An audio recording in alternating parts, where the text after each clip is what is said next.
Happy Friday, everyone. Thanks for tuning in to Business Daily. I'm Lee Ji-yoon in Seoul. We have a lot coming up today, so let's get started with today's highlights. Finance Minister Choi Kyung-hwan's expansionary policy may have helped boost the property and stock markets in the past year, but how about the country's ballooning household debt? What's happening in global business news this week? Global oil prices are continuing their slippery slope, while the UN Climate Change Conference is wrapping up its second week in Paris. These stories and more coming right up. But first, the Korea-EU free trade deal will enter full implementation starting Sunday, as agreed by both parties during a summit held in mid-September after going into preliminary effect back in July 2011.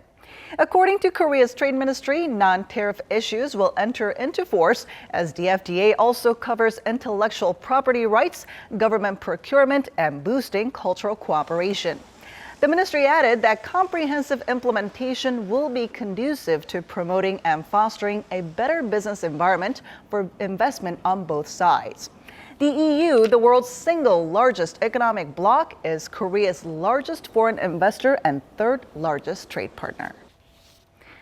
Korea's import and export prices continue to tumble in November on the back of low global oil prices. The Bank of Korea says export prices fell 8.6% on year last month compared to a 6.2% drop in the previous month. According to a press release from the central bank, export prices in November were the lowest since September 1986 due to a cut in prices of home appliances, coal, and petroleum products. Import prices tumbled 15.6% on year last month and posted a fifth consecutive on-month decline.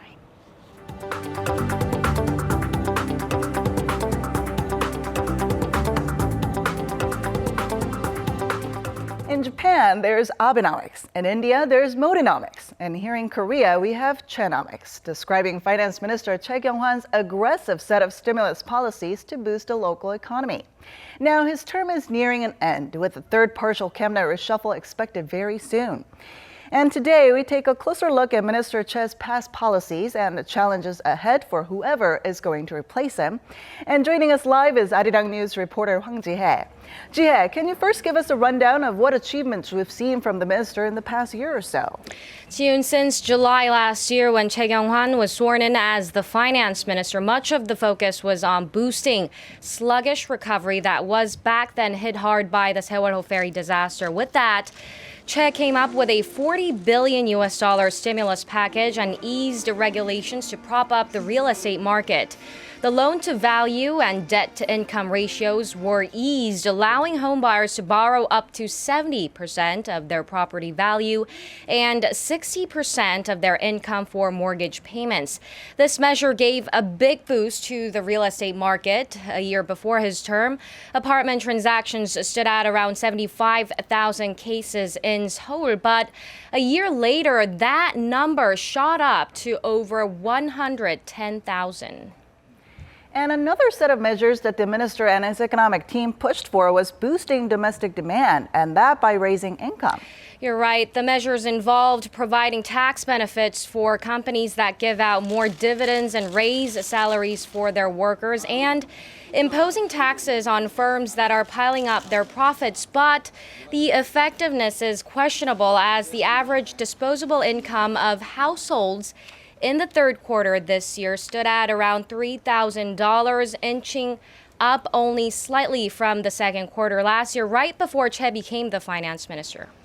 Now, speaking of the effectiveness of his policies, we can't leave out the much emphasized structural reforms. Right. What many agree about Chenomics is that the minister was quite successful in boosting the recovery momentum and putting the economy back on track.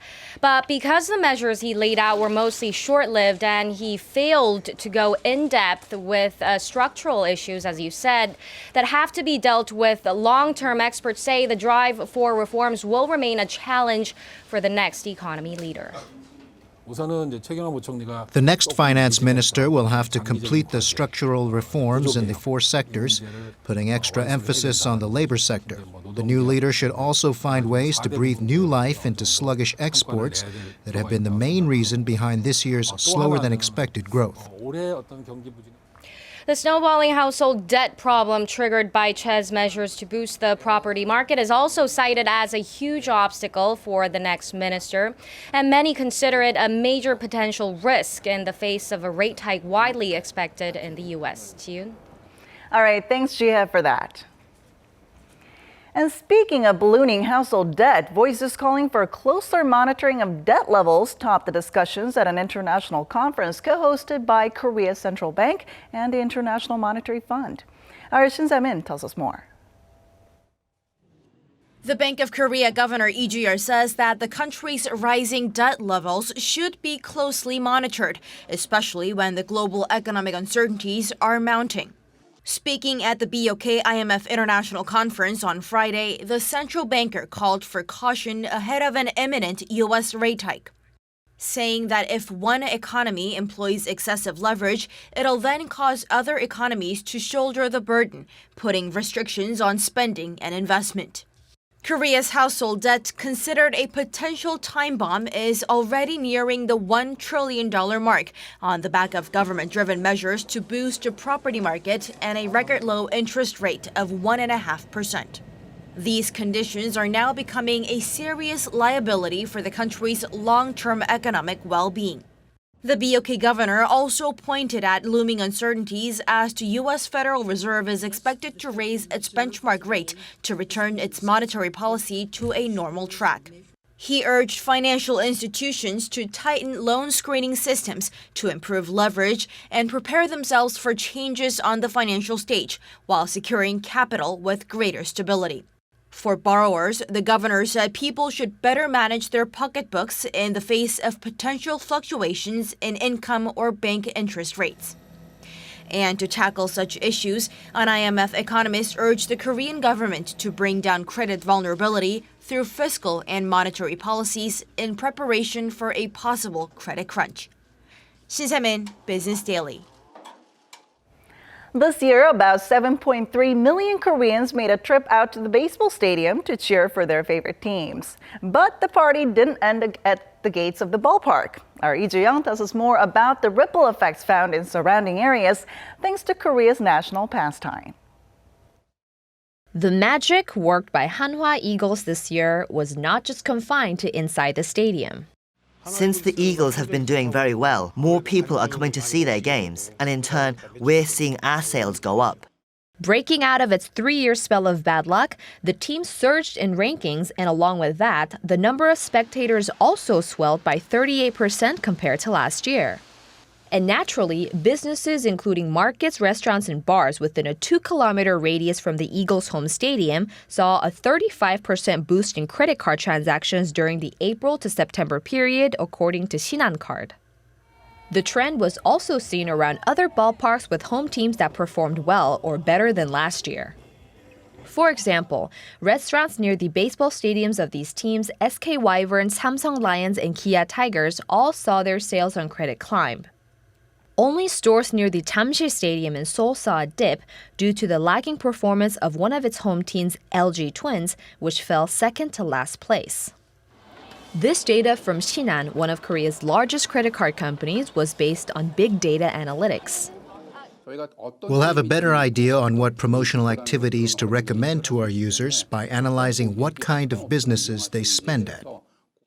Experts say the use of big data is becoming an increasingly attractive marketing tool for companies to lure potential customers and boost competitiveness, all the while explaining new trends of spending, like at the ballpark. Lee Ju-young, Business Daily.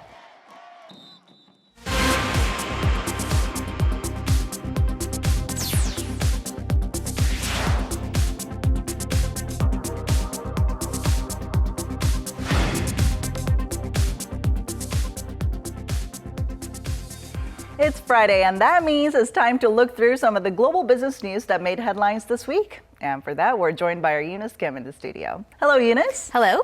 So the story of this week has been commodities, especially falling global oil prices, which was unable to pull away from a fall all this week. Yeah, so oil prices has been touching a near 7-year low every day this week, really affecting markets in Asia as well as the U.S. and Europe, dragging down those markets. Now, we saw a bit of reprieve in U.S. markets yesterday, but no signs of slowing down the oil glut. Take a look. It's been a week of fresh lows for oil. Crude oil prices fell for the fifth consecutive day on Thursday, with the U.S. benchmark WTI shedding 40 cents to dip below $37 a barrel for the first time since the start of 2009. In oil-producing countries, its impact has reverberated. In Russia, where the ruble has lost nearly 50% of its value against the U.S. dollar this year, many are choosing to stay local this holiday season. Venezuelans voted in a two-thirds majority of the opposition party, a first since 1999, in what's being viewed as a demand to change economic course. Credit rating agency Moody's said it's putting to review Brazil's Baa3 rating, citing its crumbling economy and worsening governability, prompted by impeachment proceedings launched against President Dilma Rousseff last week. Should Moody's downgrade its credit to junk status, coupled with S&P's junk rating in September, investors could be forced to sell bonds from Latin America's biggest economy. Then how does the picture look for Gulf nations, who are showing no inclination of slowing down production? Ahead of last week's OPEC meeting that disintegrated without a production ceiling, the IMF had warned the region's fiscal and current account balance were deteriorating sharply and on course for a deficit of 2.5% of GDP next year, compared to the 21.6% surplus enjoyed in 2013. But Gulf oil ministers did not bat an eye. Saudi Arabia's vice oil minister responding with confidence that long-term fundamentals of the oil complex remains robust. Well, it seems that OPEC countries are very adamant on keeping their market share in the global oil market, even at the risk of losing a lot of money. That's right. And since oil prices are basically half of what they were a year ago, even giants like Saudi Arabia are really feeling the pinch. In fact, according to The Economist, in October, the kingdom's central bank spent $7 billion of its foreign reserves to cover its deficit. And the Financial Times reports Saudi Arabia, for the first time, is preparing to turn to global bond markets for financing next year, as the IMF projects the Gulf nation will run a current account deficit of 3% next year. Wow. Now, is the strategy of pricing out competitor oil producers by overproducing oil really working? Well, there are certainly signs of slowing down in the U.S. The New York Times this week reported that more than 200,000 oil workers were laid off as companies closed oil rigs and cut investments in new exploration projects. Now, in fact, the International Energy Agency estimates investments in the industry shrunk for 2 consecutive years, and this year it was slashed by the most on record at 20%. And a recently released OPEC report added to this. It projected non-OPEC oil supply will fall by 380,000 barrels a day next year, half of that coming from the U.S. But it said OPEC will still pump out 900,000 barrels daily, more than what will be needed in 2016. In November, its crude production reached a 3-year high. And of course, all of this is unfolding as the UN Climate Change Conference is wrapping up in Paris. What's the latest on that? Right. Today is the last official day of those negotiations. And while a good amount of progress has been made in the course of this week, there are still a number of brackets or issues that remain up for debate. The draft agreement has been cut to 27 pages from the 43 pages nations had reached on Saturday. And some of the remaining sticking points have to do with money, how finance in the post-2020, post-Kyoto world will look like. There are also issues of transparency. To what extent countries will be required to report data that show progress toward their emission goals, and also how the principle of common but differentiated responsibility between rich and poor countries will be translated in practical terms. What appears to have been agreed upon is a long-term goal of keeping global warming well below 2 degrees or closer to 1.5 degrees Celsius, though the draft lacks specific timeframes. The United Nations has launched its biggest appeal for humanitarian aid ever for next year at $20.1 billion, or 5 times what was needed 10 years ago. The overall picture is bleak. Human suffering has reached levels not seen since the Second World War. More than 125 million people will need humanitarian assistance to survive in 2016. Of those, we target the most vulnerable, 87.6 million people. We appeal with our partners for $20.1 billion to do so. Now, about 40% of the goal is budgeted to assist civil war-torn Syrians, both in and out of their country.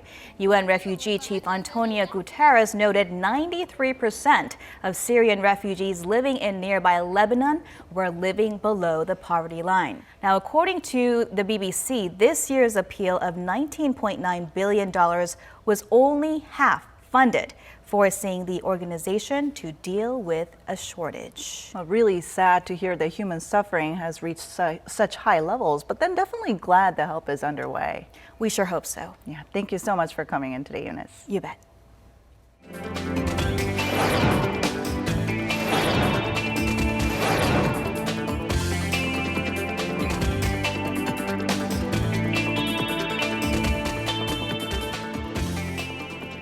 And that wraps it up for today and this week. Thanks so much for watching, and don't forget to check back with us then next week for more business news that matters to you.